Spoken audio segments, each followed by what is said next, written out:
Please. Nice crowd. I even hear a young, beautiful voice in the background, and that's good. That makes us all feel young. I want to thank everybody for being here on the 200th day in office. This is 200 days already. Time flies. But we have a country that's the hottest country right now anywhere in the world. A year ago, it was in a lot of trouble. It's the hottest country. And a lot of the people in this room made it that way. Perhaps the most successful and consequential first 200 days, they say, of an administration in history. So let's hope they keep saying it. There they are right there. I hope they keep saying it. But even more importantly, this is also National Purple Heart Day, and we're here to honor and celebrate the unyielding patriotism and grit and devotion to America's Purple Heart veterans is great emotion and great love.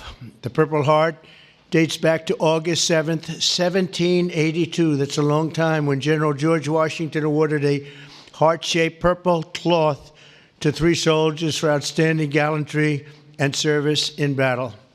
This afternoon, we're joined by dozens of Purple Heart recipients and their families, and just as General Washington did 243 years ago, today we give our everlasting thanks to you and your unbelievable families. We want to thank you very much for being here. It's my great honor.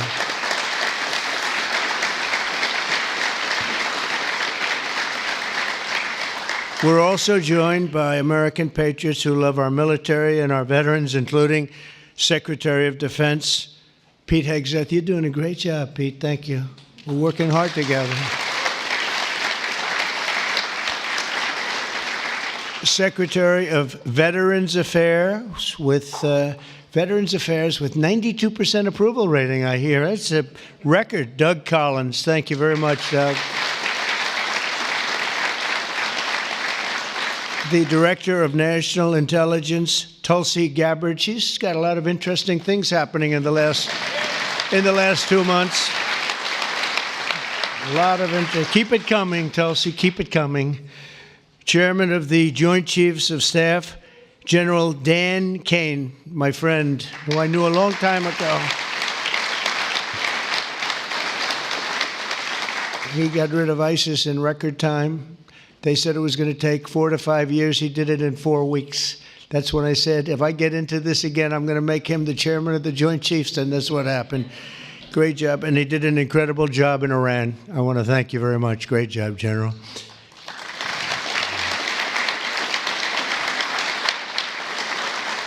Deputy Secretary of Energy and Purple Heart recipient, James Danley. James, thank you very much, James.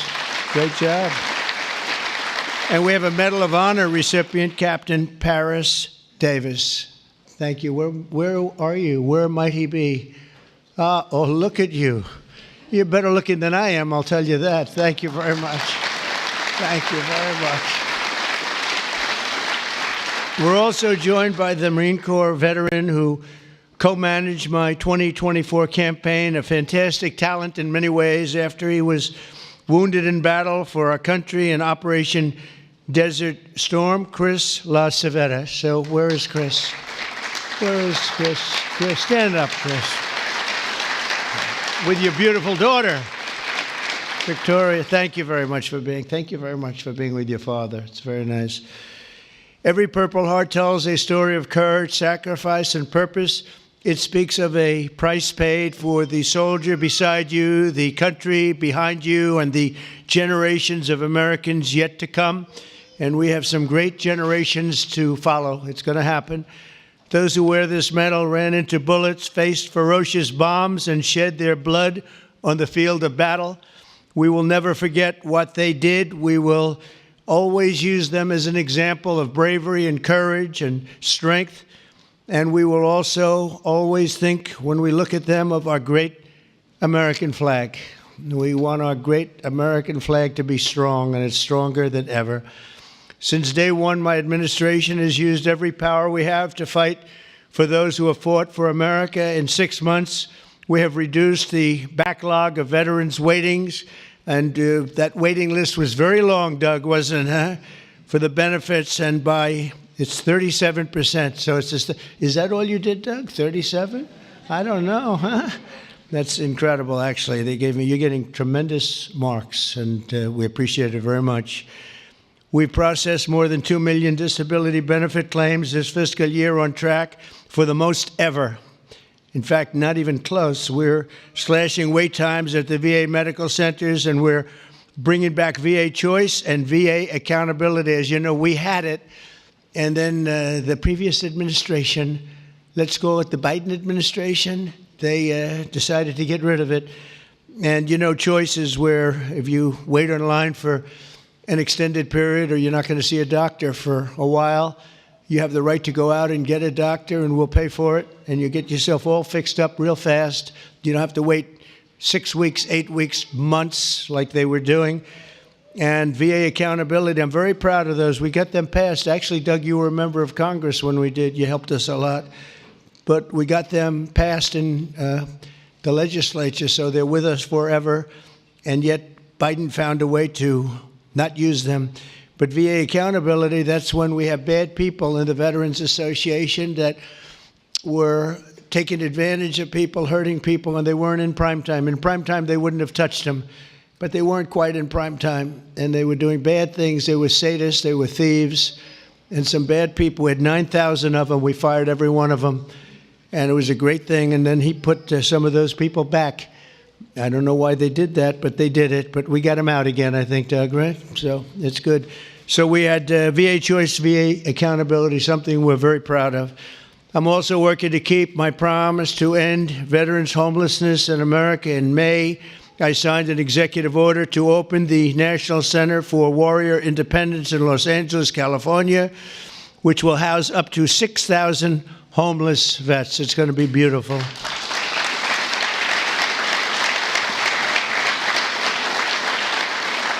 And just last week, I signed the VA Home Loan Program Reform Act, a big deal to help ensure no veteran is kicked out of their home for a late payment. If you're a little bit late, don't worry about it. And frankly, if you're a lot late, you don't have to worry about it either. You just get it in when you can.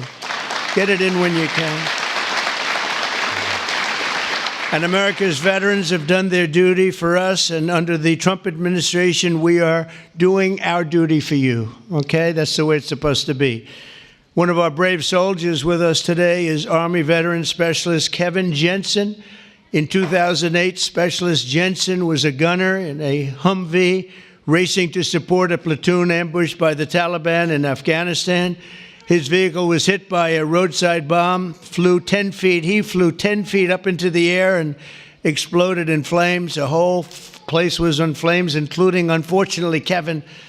But he suffered deep third-degree burns, and all over his body he was in trouble, big trouble. Despite the agony, he selflessly ran to the aid of his platoon leader, who was engulfed, or just absolutely, everyone thought he was gone. He was engulfed in fire. "Sir, I've got you. I've got you, sir," Kevin shouted and pulled his friend to safety. Specialist Jensen earned the Purple Heart, and he's here today with the platoon leader whose life he saved, and our newly sworn-in VA Undersecretary for Medical Affairs, Captain Sam Brown. Kevin and Sam, please stand, and I know Sam very well. Sam is great.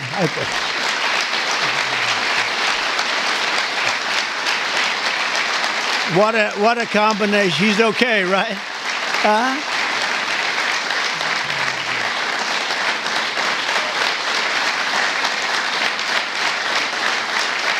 Great, Sam. Look good. Thank you very much.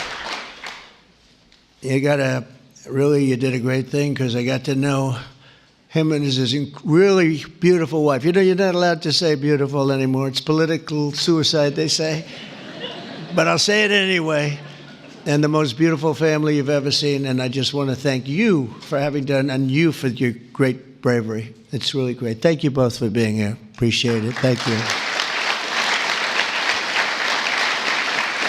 Also with us is 24-year Army veteran Brian Willett. In 2010, Staff Sergeant Willett was conducting a resupply mission in Afghanistan when his vehicle was struck by a roadside bomb. You know who did the roadside bomb, right? Soleimani.